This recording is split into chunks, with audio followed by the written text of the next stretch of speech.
오늘 말씀은 에스겔서 14장 4절서부터 11절까지입니다. 에스겔서 14장 4절서부터 11절까지입니다. 저와 여러분들이 번갈아 가며 읽으며 마지막 절은 함께 읽겠습니다. 제가 먼저 읽겠습니다. 그런즉 너는 그들에게 말하여 이르라. 나 주 여호와가 말하노라. 이스라엘 족속 중에 그 우상을 마음에 들이며 죄악의 걸림돌을 자기 앞에 두고 선지자에게로 가는 모든 자에게 나 여호와가 그 우상의 수요대로 보응하리. 이는 이스라엘 족속이 다 우상으로 말미암아 나를 멸망하는 것으로 내가 그들의 마음 먹으대로 그들의 자손을 잡으려 합니다. 그런즉 너는 이스라엘 족속에게 이르기를 주 여호와의 말씀에 너희는 마음을 돌이켜 우상을 떠나고 얼굴을 돌려 모든 가증한 것을 떠나라. 이스라엘 족속과 이스라엘 가문에 거리를 정하고 그들이 나를 떠나고 자기 우상을 향해 걸리고 죄악의 걸림돌을 자기 앞에 두고 모든 자에게는 나 여호와가 진행하여 그 사람을 대적하여 그들을 놀라움과 표준과 속담거리가 되게 하여 내 백성 가운데서 끊으리니 내가 여호와인 줄을 너희가 알리라. 만일 선지자가 유혹을 받고 말을 하면 나 여호와가 그 선지자의 유혹을 받고 내가 선을 벗어서 내 선지자의 죄악과 그에게 묻는 자의 죄악이 같은즉 각각 자기의 죄악을 같이 하겠습니다. 이는 이스라엘 족속이 다시는 미혹되어 나를 떠나지 아니하게 하며 다시는 모든 죄로 스스로 더럽히지 아니하게 하여 그들을 내 백성으로 삼고 나는 그들의 하나님이 되려 함이라. 주 여호와의 말씀이니라. 아멘. 오늘 본 말씀의 제목은 죄악의 걸림돌입니다. 이는 이스라엘 족성이 다 그 우상으로 말미암아 나를 배반하였으므로 내가 그들이 마음먹은 대로 그들을 잡으려 함이라 라는 말씀을 여러분들이 기억하며 이 본문의 설교에 여러분들이 집중하셨으면 좋겠습니다. 사람이 길을 걷다 보면 길을 걷다가 넘어지면 가장 무엇을 바라봅니까? 자기 발이 걸려 넘어지게 만든 그곳을 바라봅니다. 돌뿌리가 있었는지 바닥이 패여 있었는지 누가 무엇을 길게 놓아두었는지를 확인합니다. 그리고 때로는 이렇게 말합니다. 누가 이런 걸 여기다 둬가지고 내가 넘어진 거지? 누가 이런 걸 여기다 둔 거지? 길 한가운데에 놓인 장애물 때문에 넘어졌다면 그렇게 말할 수 있습니다. 내가 예상하지 못한 곳에 걸림돌이 있었기 때문입니다. 그런데 오늘 말씀에는 매우 이상한 걸림돌이 등장합니다. 누군가 몰래 가져다 놓은 걸림돌이 아닙니다. 다른 사람이 나를 넘어뜨리기 위하여 설치한 것도 아닙니다. 하나님께서 이스라엘 백성이 죄악의 걸림돌을 자기 앞에 두었다고 말합니다. 자기 자신이 넘어질 돌을 자기 손으로 가져 놓았다는 것입니다. 자신이 걸려 넘어질 것을 알면서도 그 돌을 치우지 아니하였습니다. 오히려 그 돌을 가까이 두고 바라보며 살아갔습니다. 오늘 본문은 죄가 우리 삶에 어떻게 들어오고 어떻게 자리를 잡으며 마침내 어떻게 하나님과의 관계를 가로막게 되었는지를 명확하게 보여줍니다. 죄는 언제나 처음부터 거대하고 무서운 모습으로 나타나지 않습니다. 처음에는 작은 욕망으로 시작할 수 있습니다. 마음에 떠오른 생각 하나, 포기하지 않은 감정 하나, 나 몰래 품은 계획 하나로 시작될 수 있습니다. 그러나 그것을 마음에 들이고 계속 바라보면 어느 순간 그것은 우리의 길을 막는 걸림돌이 되게 됩니다. 하나님께 가까이 가는 일을 막고 말씀을 올바르게 듣지 못하게 하며 기도까지도 자기 욕망을 이루기 위한 수단으로 바꾸어버립니다. 오늘 말씀을 통해서 우리 마음에 들어온 우상이 무엇인지, 우리가 스스로 앞에 두고 있는 죄악의 걸림돌이 무엇인지 살펴보기를 원합니다. 하나님께서 왜 그 걸림돌을 드러내셨고 우리에게 무엇을 요구하시면서 어디로 돌아오게 하시는지를 함께 살펴보기를 원합니다. 하나님 앞에 앉아있으나 마음은 떠나있다. 에스겔 14장의 앞부분을 보면 이스라엘의 장로 몇 사람이 에스겔을 찾아옵니다. 그들은 에스겔 앞에 앉아 있었습니다. 이 장면만 보면 아무렇지 않아 보입니다. 경건해 보입니다. 장로들이 선지자 앞에 나온 거 얼마나 은혜롭습니까? 그들은 우상의 신전을 찾아간 것이 아닙니다. 점쟁이나 거짓 선지자를 찾아간 것도 아닙니다. 하나님의 선지자인 에스겔을 찾아온 겁니다. 하나님의 말씀을 듣기 위하여 선지자 앞에 앉았습니다. 장로들은 평범한 백성이 아닙니다. 공동체를 대표하면서 백성에게 본이 보여야 하는 지도자들입니다. 이들이 선지자를 찾아왔다는 것은 정말 바람직한 일입니다. 그들은 몸이 에스겔 앞에 있었지만 마음은 하나님에게서 떠나 있었습니다. 말씀을 듣는 자리에 앉아 있었지만 마음속에는 이미 다른 주인이 자리 잡고 있었다는 것입니다. 그들이 에스겔에게 어떤 질문을 하였는지 본문에 기록되어 있지는 않습니다. 하나님께서는 그들의 질문 내용에 관심을 두지 않으신 겁니다. 그 질문보다 먼저 다루어져야 할 것이 그들에게 있었다는 것을 우리들에게 이 말씀을 통해서 알려주십니다. 하나님께서는 에스겔에게 말씀하십니다. 이 사람들이 자기 우상들을 마음에 들이며 죄악의 걸림돌을 자기 앞에 두었으니 그들이 내게 묻기를 내가 조금인들 용납하겠느냐? 장로들은 하나님의 대답을 구하는 것처럼 보였지만 실제로는 하나님의 뜻을 받아들일 준비가 되어 있지 않았던 것입니다. 마음속에 이미 자기들이 원하는 것이 자리 잡고 있었습니다. 그것을 내려놓지 않은 채 하나님께 나온 겁니다. 이것이 오늘 우리가 먼저 살펴보아야 할 신앙의 위험입니다. 사람은 예배 자리에 앉아 있으면서도 지금 우리처럼 예배 자리에 앉아 있으면서도 하나님께 멀어질 수 있습니다. 성경을 읽으면서도 말씀이 자기 마음을 바꾸도록 허락하지 않을 수 있습니다. 기도하면서도 하나님의 뜻이 아니라 자기 계획만 관철하려 할 수 있습니다. 신앙의 외형을 갖추었다고 마음까지 하나님께 향하고 있다는 것은 아닙니다. 이스라엘 장로들에게는 종교적인 행동이 있었습니다. 선지자 앞에 앉아있는 태도도 있었습니다. 그러나 그들의 마음에는 하나님과 함께 섬기고자 하는 다른 대상이 있었습니다. 그들은 하나님을 완전히 버렸다고 생각하지 않았을 것입니다. 자신들은 여전히 하나님을 믿고 있고 하나님의 뜻도 묻고 있다고 여겼을 것입니다. 그러나 하나님께서는 그들이 우상으로 말미암아 자신을 배반하였다고 말씀하십니다. 왜 그럴까요? 하나님은 우리의 마음 한편을 요구하시는 것이 아니기 때문입니다. 하나님께서는 우리 마음의 중심을, 알맹이를 요구하십니다. 하나님을 여러 의지처 가운데 하나로 두는 것은 하나님을 올바르게 섬기는 것이 결단코 아닙니다.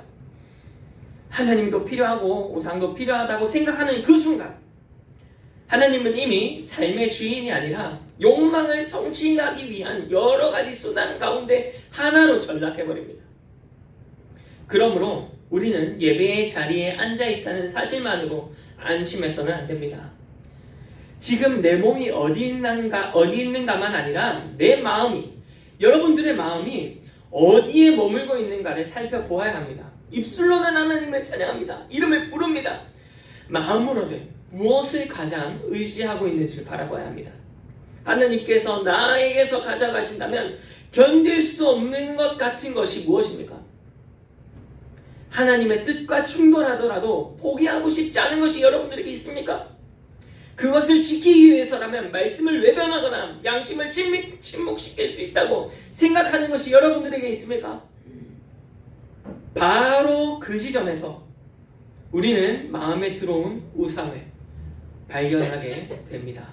누구처럼요? 장로들처럼요.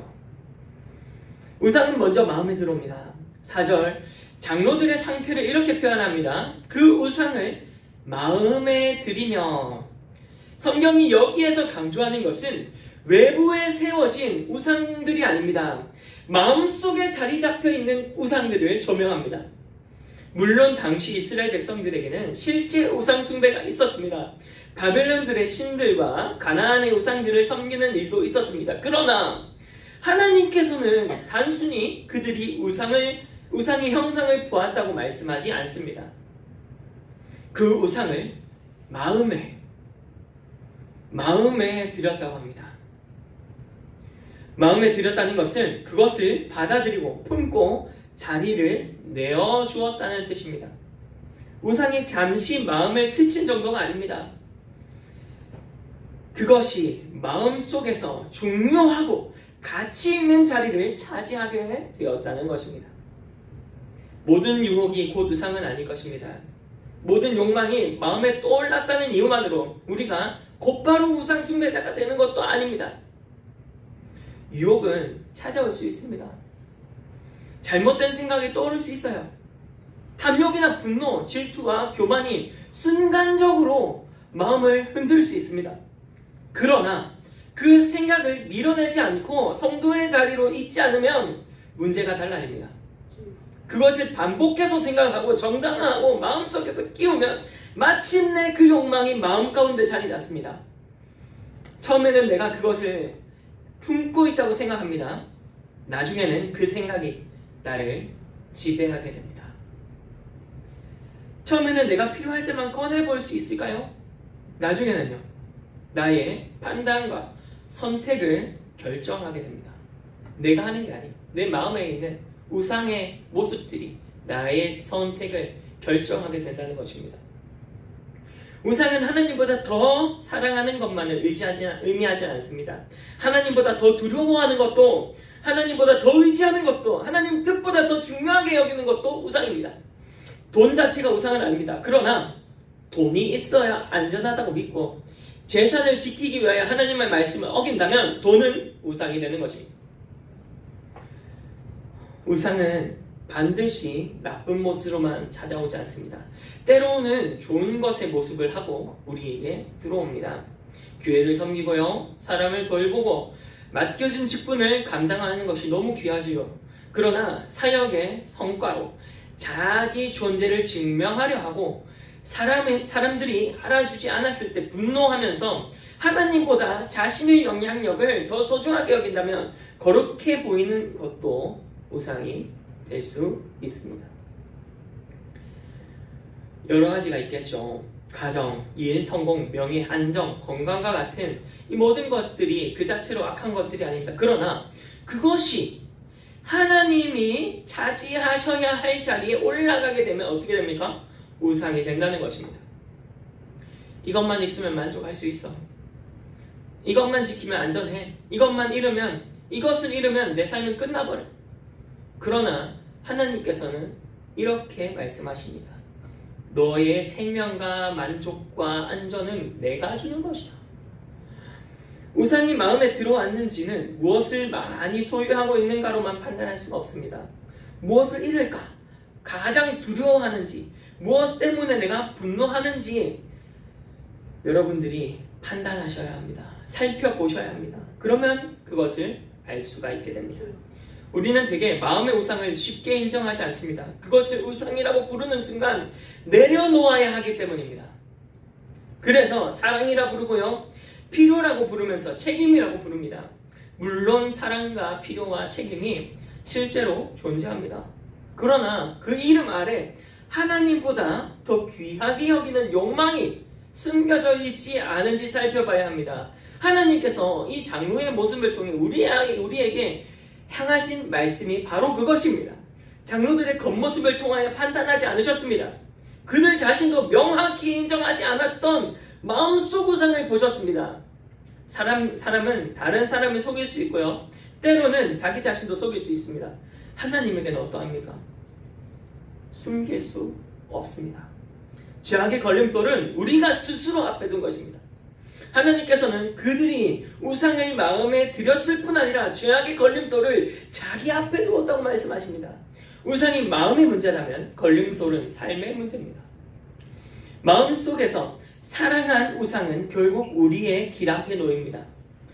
생각에만 머무르지 않고 선택과 행동을 지배하기 시작합니다. 중요한 것은 본문이 그 걸림돌을 누가 두었다고 말씀하는가입니다. 다른 사람이 놓은 것이 아닙니다. 사탄이 그들의 의지와 상관없이 억지로 놓았다고도 말씀하지 않습니다. 그들이 자기 앞에 두었습니다. 이 말씀은 죄에 대한 우리의 책임을 분명하게 보여줍니다. 우리는 죄에 넘어졌을 때 환경 탓하기가 쉽습니다. 죄 때문에, 아무도 나를 도와주지 않은 이 환경 때문에 모두가 그렇게 살아가는데, 환경은 분명 우리에게 영향을 줍니다. 다른 사람의 잘못 때문에 상처를 입거나 유혹을 받을 수 있습니다. 충분히 그럴 이유가 있죠. 그러나 하나님께서는 그것을 우리를 판단하는 기준으로 삼지 않습니다. 그 환경 속에서 우리가 무엇을 마음에 들였고 무엇을 자기 앞에 두었는지를 보고 계신다는 것입니다. 한번 넘어진 것과 걸림돌을 계속 자기 앞에 두는 것은 다릅니다. 잘못을 깨닫고 돌이키는 사람도 있습니다. 그러나 어떤 사람은 죄가 될 것을 알면서도 그것을 가까이 둡니다. 다시 넘어질 수 있는 길을 그대로 열어둡니다. 끊어야 할 관계를 끊지 않습니다. 보지 말아야 할 것을 계속 봅니다. 떠나야 할 자리를 떠나지 않습니다. 언제든 나는 여기서 벗어날 수 있다고 확신합니다. 통제할 수 있다고 생각합니다. 그러나 죄는 통제할 수 있는 장난감 같은 것이 아닙니다. 죄를 가까이 둔 채 넘어지지 않기를 기대하는 것은 불 앞에 마른 풀을 쌓아두고 불이 번지지 않기를 바라는 것과 같습니다. 처음에는 그 걸림돌을 피해 다닐 수 있다고 확신합니다. 어느 정도 익숙해지면 어떤가요? 더 이상 위험하지 않다고 생각합니다. 피곤하고 연약한 순간이 오면 결국 그 돌에 넘어지게 됩니다. 죄의 무서움은 우리를 한 번 넘어뜨리는 데만 있지 않습니다. 계속해서 같은 자리에 걸림돌을 놓게 만든다는 데 있습니다. 한 번의 거짓말을 감추기 위하여 또 다른 거짓말을 하게 되고요. 한 번 품은 미움을 정당화하기 위하여 다른 사람의 모든 행동을 악하게 해석합니다. 한 번 탐욕을 유지하기 위하여 양심의 소리를 계속 억누르게 됩니다. 그렇게 죄는 하나의 행동에서 하나의 길로 발전하게 됩니다. 장로들은 걸림돌을 자기 앞에 두고도 선지자를 찾아왔습니다. 예배와 기도와 말씀의 자리에 올 수도 있었습니다. 문제는 그 모든 신앙행위가 마음의 우상 때문에 왜곡되었다는 것입니다. 장로들은 죄는 기도하지 못하게 만들기도 하지만 더 위험하게 기도의 목적을 바꿔버리는 것을 잊어버렸습니다. 하나님의 뜻에 순종하기 위하여 기도하는 것이 아니라 내 뜻을 하나님께 승인받기 위해서 기도하게 된다는 것입니다. 죄는 예배의 자리를 떠나게 만들기도 하지만 예배 드리면서도 하나님을 만나지 못하게 만들 수도 있습니다. 몸은 여기 있지만 마음은 자신이 붙들고 있는 우상을 향해 있기 때문입니다. 걸림돌은 길을 완전히 없애는 것이 아닙니다. 길 위에 놓여있는 사람을 넘어뜨립니다. 그러므로 죄악의 걸림돌을 앞에 둔 사람도 자신은 하나님께 나아가고 있다고 착각할 수 있습니다. 이때 우리는 단순히 더 열심히 걷겠다고 결심하는 것만으로 부족합니다. 걸림돌을 치워야 합니다. 죄를 두고 의지만 강화하려는 것은 걸림돌을 그대로 둔 채 보폭만 크게 하려는 것과 같습니다. 하나님께서는 우리에게 더 조심해서 넘어가라고만 말씀하시지 않습니다. 어떻게 말씀하시나요? 마음을 돌이켜 우상을 떠나고 얼굴을 돌려 모든 가증한 것을 떠나라고 말씀하십니다. 죄와 거리를 두고 그 길에서 방향을 바꾸라고 말씀하십니다. 하나님의 뜻을 묻기 전에 마음을 먼저 살피시는 여러분들 되시기 바랍니다. 7절은 장로들이 선지자를 찾아간 숨은 목적을 밝혀버립니다. 자기를 위하여 내게 묻고자 하며, 이 표현은 매우 중요합니다. 그들은 하나님을 위하여, 하나님의 나라를 위하여 묻지 않았습니다. 하나님의 영광을 위해서 내가 어떻게 살아야 하는지 점검하러 본 것이 아닙니다. 하나님의 말씀에 자신을 복종하기 위하여 이 자리에 온 것도 아닙니다. 자기를 위하여 물었습니다. 물론 우리가 개인적인 필요를 가지고 하나님께 묻는 것은 그 자체로 잘못이 안 됩니다. 우리는 고통 속에서 도움을 구할 수 있습니다. 진로와 그리고 관계, 가정과 건강의 문제를 가지고 하나님의 인도하심을 구할 수 있습니다. 시편의 기도도 개인의 고통과 필요를 하나님께 아뢰입니다. 예수님께서도 우리에게 일용할 양식을 구하라고 가르치셨습니다. 그러므로 문제는 개인적인 일을 묻는다는 사실이 아닌 것을 우리는 알아야 합니다. 짚고 넘어가야 합니다. 이미 마음속에 답을 정해놓고 그것을 하나님께 승인받으려는 태도, 그것이 문제인 것입니다. 하나님께 묻는 것처럼 보이지만 사실은 하나님의 뜻을 찾는 것이 아닙니다. 자신이 듣고 싶은 대답을 찾는 것입니다. 자기가 원하는 말을 해주는 사람이 나타날 때까지 여러 사람을 찾아다닐 수 있습니다. 자신을 책망하는 말씀은 너무 극단적이라고 여기고 자신을 편안하게 해주는 말만 은혜롭다고 받아들일 수 있습니다. 그러나 참으로 하나님의 뜻을 묻는다는 것은 하나님께서 어떤 대답을 하실지라도, 나를 어느 곳에 끌어가실지라도 그 말씀에 따를 준비를 한다는 것입니다. 주님, 제가 생각한 것과 길이 다르더라도 말씀하여 주세요. 제가 그 길을 따라가겠습니다. 제가 원했던 기도응답이 아니더라도 그 말씀을 따르겠습니다.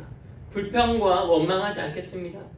하나님께서는 저보다 저를 사랑하시기 때문에 제가 필요한 것을 미리 아십니다. 이러한 마음이 있어서 하나님께 묻는 사람이 하나님께서 원하시는 마음으로 나오는 자들입니다. 우리는 하나님의 뜻을 묻기 전에 자신에게 물어야 합니다. 나는 정말 하나님의 뜻을 알고 싶은 것인가? 아니면 내 뜻이 옳다는 확인을 받고 싶다는 것인가? 때로 우리는 하나님의 뜻을 모르는 것이 아닐 것입니다. 알지만 따르고 싶지 않을 것일 수도 있다는 것을 여러분이 알고 계셔야 합니다. 용서해야 한다는 거 압니다. 정직도 압니다. 관계의 경계를 지켜야 하고 탐욕과 죄를 버리고 말씀에 순종해야 한다는 것 누가 모르겠습니까? 그런데도 계속 하나님의 뜻을 묻는다면 새로운 계시가 필요한 것이 아니라 이미 주신 말씀에 순종해야 하는 경우가 많습니다. 장로들의 문제는 정보가 부족한 것이 아니었습니다. 우상을 내려놓을 의지가 없었다는 것입니다. 신앙의 문제를 지식의 부족으로만 생각해서는 안 됩니다. 물론 우리는 말씀을 바르게 배워야 합니다. 그러나 많이 안다고 해서 순종해지던가요? 신앙생활 많이 했다고, 봉사 많이 했다고 순종해지던가요? 마음에 우상을 품고 있으면 지식조차 자기 욕망을 보호하는 도구로 사용할 수 있습니다. 장로들처럼 하나님의 울타리 안에 있다고 생각했지만 그렇지 않았죠. 성경을 많이 아는 사람이 자기 죄를 더 교묘하게 변경할 수 있다는 사실을 우리가 알아야 합니다. 신앙적인 언어를 잘 사용하는 사람이 불순종을 더 그럴듯하게 포장할 수 있습니다. 그러므로 말씀을 들을 때에 필요한 것은 지식이 아니라 정직한 마음입니다. 하나님, 오늘 이 말씀으로 다른 사람을 판단하게 하지 마시고 자기를 먼저 비춰주세요. 말씀 앞에 자신을 세우지 않으면 우리는 언제든지 말씀을 자기 앞에 세워 심판하는 사람이 될 수도 있습니다. 이 말씀은 내가 받아들일 만하고 저 말씀은 나한테 안 맞으니까 배척하고, 하나님의 말씀은 우리가 심사하여 승인하는 대상이 아닙니다. 말씀이 우리를 판단하고 우리 마음의 생각과 뜻을 드러내는 것이 말씀의 존재의 의의입니다. 여러분들 어떻습니까? 오늘 본문 말씀에 보면 무서운 말씀이 있습니다. 우상의 수요대로 응답하시는 하나님.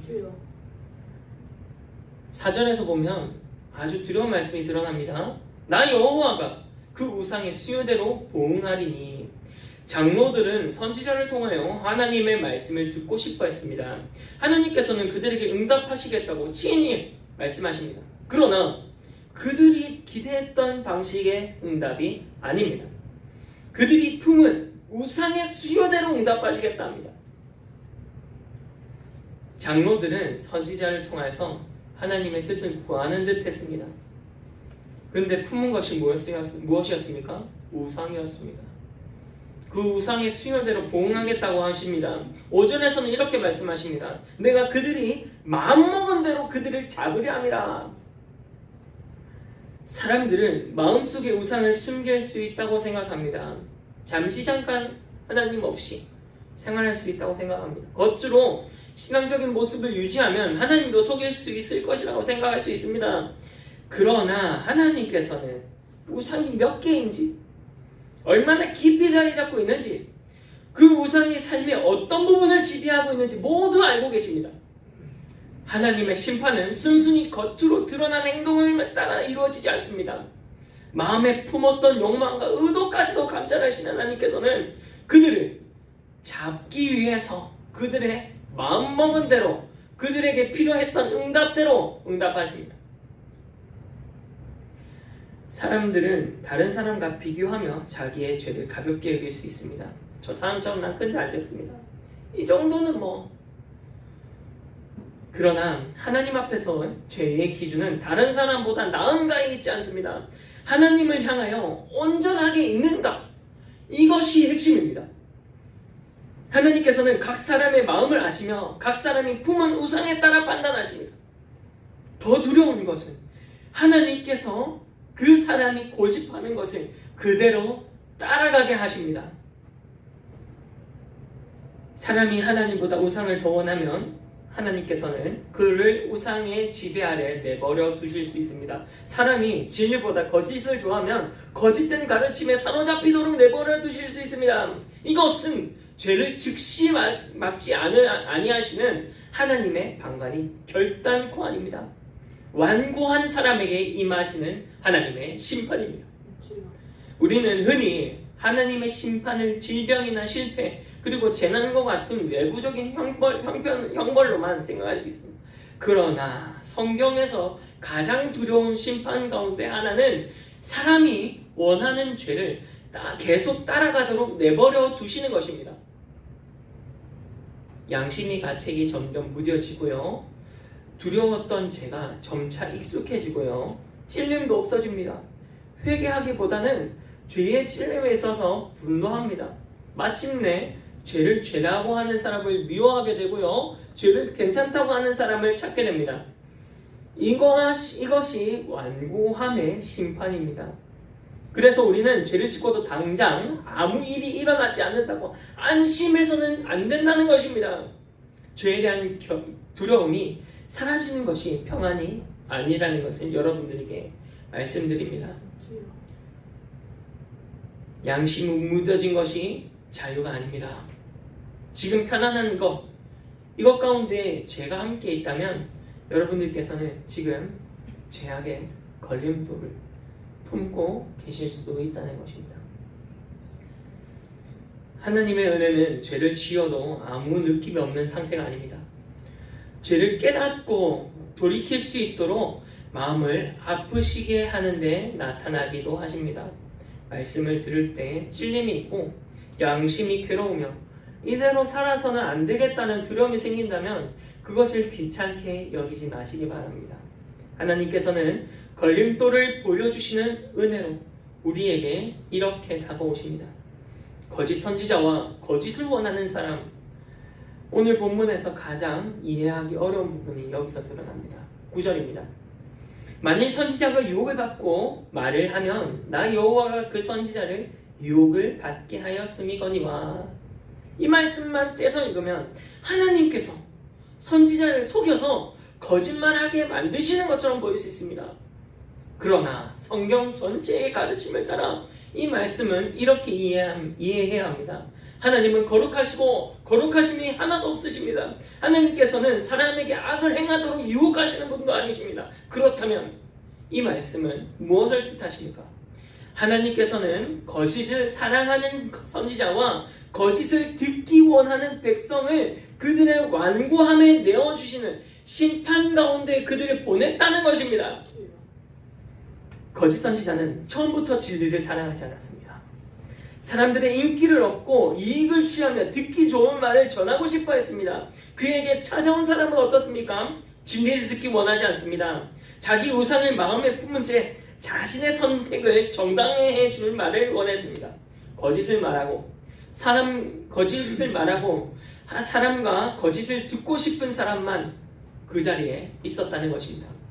선지자는 사람들이 듣고 싶어하는 말을 전하고 사람들은 자신들이 원하는 대답을 들었다고 만족합니다. 어디서 있었던 일인가요? 예루살렘에서 있었던 일입니다. 표면적으로는 서로가 서로에게 유익한 것처럼 보입니다. 그러나 실제로는 함께 심판을 향하여 가고 있습니다. 하나님께서는 그런 거짓의 관계를 그대로 허용하심으로써 그들의 완고함을 심판하십니다. 이것을 하나님의 사법적 심판, 곧 완고한 자를 그가 심판한 길에 내어주시는 심판이라고 할 수 있다는 것입니다. 그러나 하나님께서 심판의 주권을 행사하신다고 해서 선지자와 질문한 사람의 책임이 사라지는 것은 아닙니다. 10절 한번 보겠습니다. 선지자의 죄악과 그에게 묻는 자의 죄악이 같은즉 각각 자기의 죄악을 담당하리니.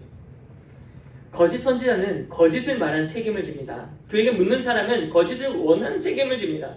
하나님께서는 아무 죄 없는 사람을 억지로 악하게 만드시고 벌하시는 분이 결코 아닙니다. 각 사람이 사랑하고 선택한 죄에 따라 심판하시는 분입니다. 이 말씀은 오늘 우리에게도 중요한 경고를 보냅니다. 우리는 거짓된 거룩한 가르침의 책임을 가르치는 사람에게만 돌리기 쉽습니다. 다시, 우리는 거짓된 가르침의 책임을 가르치는 사람에게만 돌리기 쉽습니다. 목회자나 전도사, 말씀을 전하는 자, 장로나 권사, 나보다 높게 신앙생활 오래 하는 자들에게 책임을 돌리기 쉽다는 말입니다. 그러나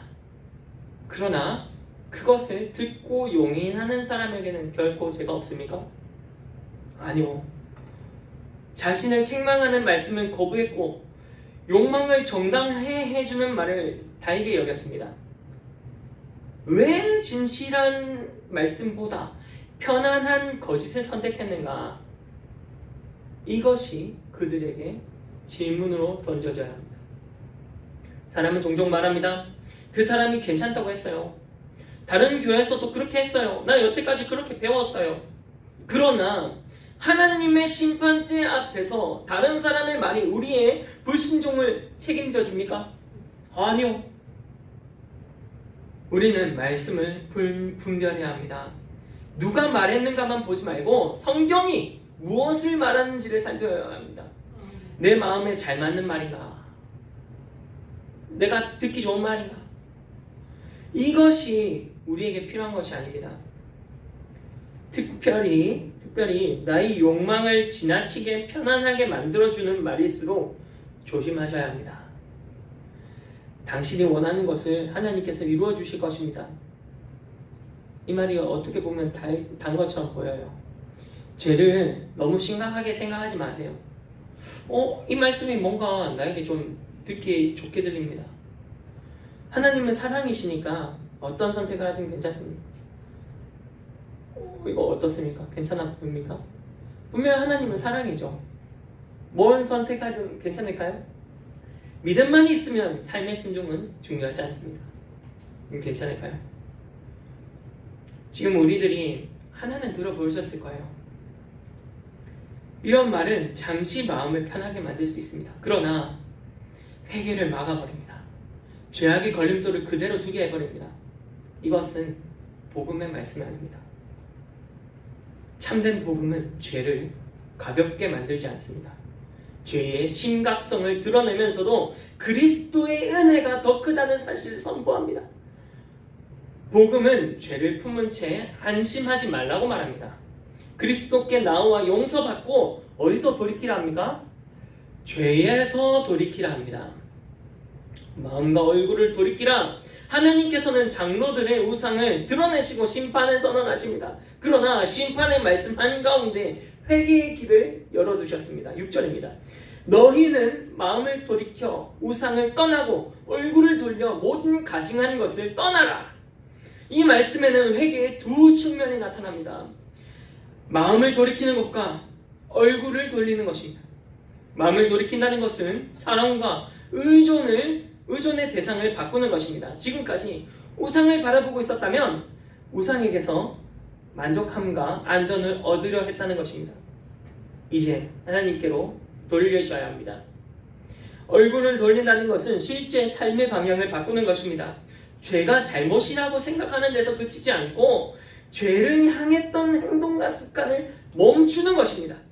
마음의 변화 없는 행동의 변화는 오래 가지 못합니다. 어떻게 생각하십니까? 동의하십니까? 반대로 행동의 변화 없는 마음의 고백은 진실성의 확인을 하기 어렵습니다. 참된 회개는 마음과 삶이 함께 하나님께로 향하는 것입니다. 여러분들의 마음만 돌이킬 수 있습니까? 삶의 모습만 돌이킬 수 있습니까? 아니요. 함께 돌이키셔야 합니다. 죄를 슬퍼하면서도 죄를 계속할 수 있는 환경을 그대로 유지한다면 다시 넘어집니다. 미움을 회개한다고 하면서 상대방의 잘못을 반복해서 되새기고 다른 사람에게 그의 허물을 퍼뜨린다면 죄에서 떠난 것이 아닙니다. 탐욕을 회개한다고 말하면서 정직하지 않은 이익을 포기하지 않는다면 삶의 방향은 그대로 이어져 나갑니다. 회개는 감정의 강도만으로 판단할 수 없습니다. 얼마나 많이 울었다고 해서 회개한 것이 아닙니다. 감정이 크지 않았다고 해서 회개가 아닌 것도 아니라는 것입니다. 회개의 핵심은 방향의 변화입니다. 죄를 향했던 마음이 하나님께로 돌이키고 죄를 가까이 하던 삶이 그 자리에서 떠나지는 것, 그것을 우리들은 방향의 변화라고 합니다. 그렇다면 우리는 어떻게 죄악의 걸림돌을 치울 수 있습니까? 먼저 죄를 정확한 이름으로 불러야 합니다.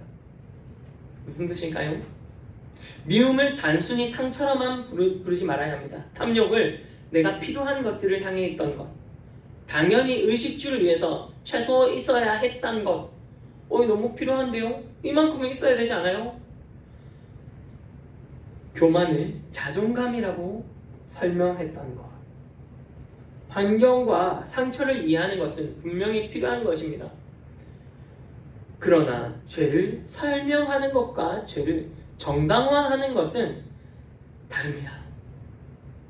죄를 모호하게 부르면 회개도 모호해집니다.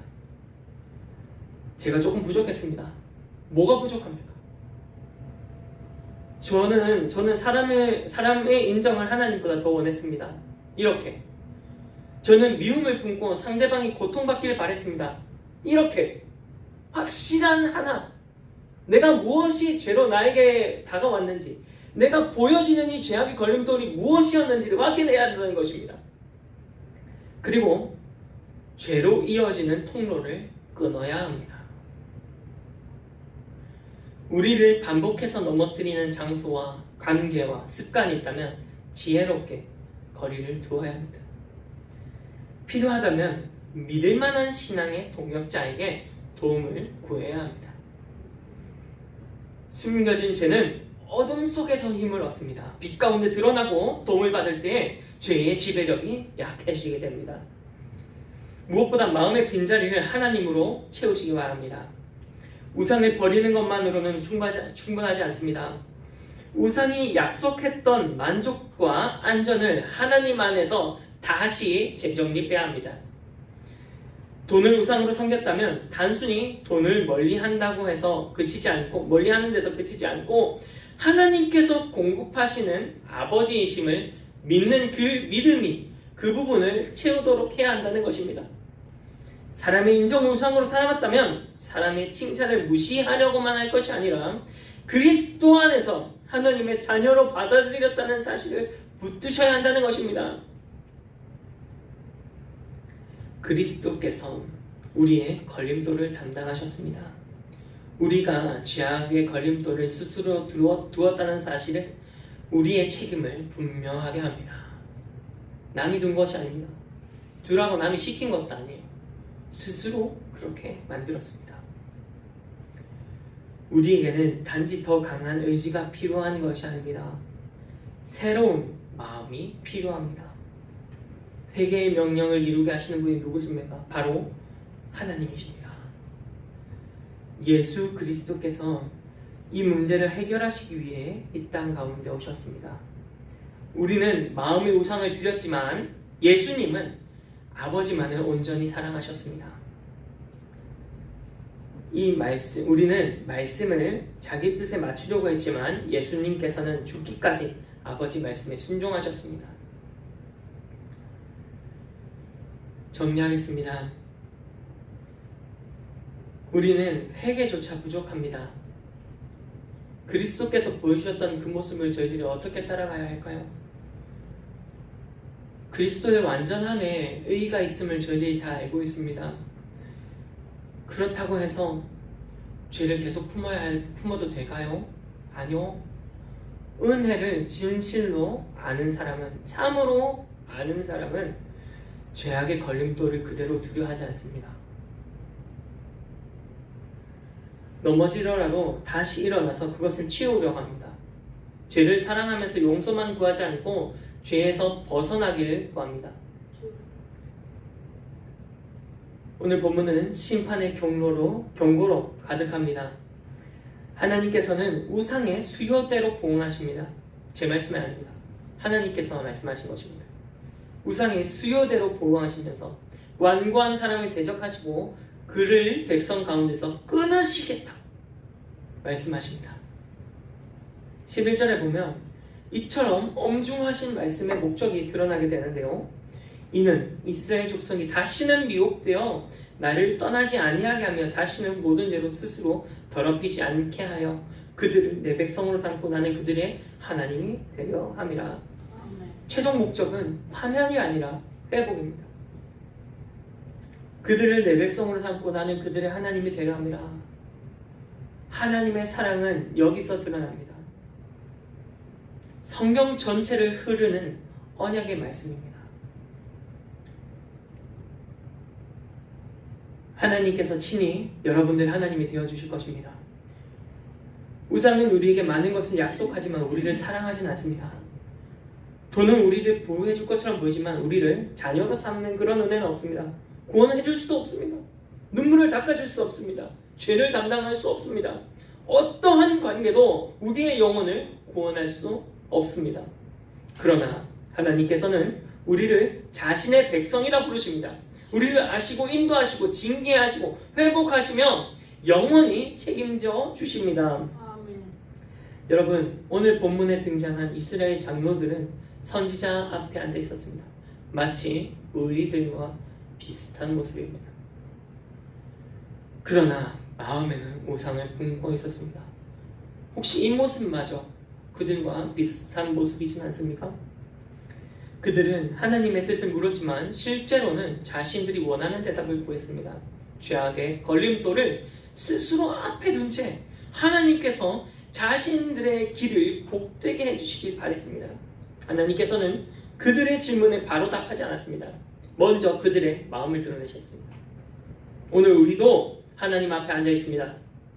말씀을 들었습니다. 기도합니다. 하나님의 뜻을 구합니다. 그러나 여러분들의 마음에 무엇이 자리 잡고 있는지 혹시 마음에 들어온 우상이 있습니까? 그 우상은 무엇입니까? 그것 때문에 왜곡된 예배와 왜곡된 신앙생활을 하고 있지는 않습니까? 말씀에서는 마음을 돌이켜 우상을 떠나고 얼굴을 돌려 모든 가증한 것을 떠나라 라고 말씀하십니다. 헷갈리게 말하지 않습니다. 확실하게 우리에게 요구하시는 것을 분명하게 알 수 있게 말씀하십니다. 여러분들께서는 예수 그리스도께 나아가십시오. 우리 죄를 담당하시고 하나님께로 돌아가는 길을 열어주신 그리스도를 의지하십시오. 하나님의 뜻은 우리를 죄악의 걸림돌 앞에 버려두는 것이 아닙니다. 우리를 다시 하나님의 백성으로 삼으시고 친히 우리의 하나님이 되어주시는 것입니다. 이 은혜가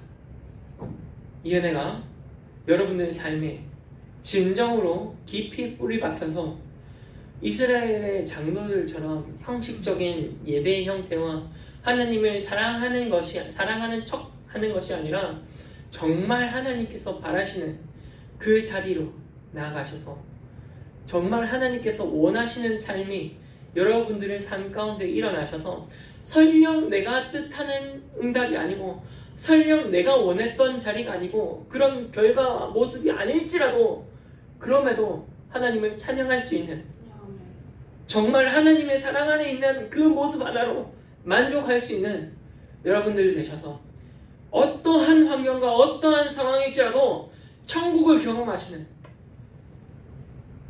여러분들 되시길 간절히 소망합니다. 기도하겠습니다.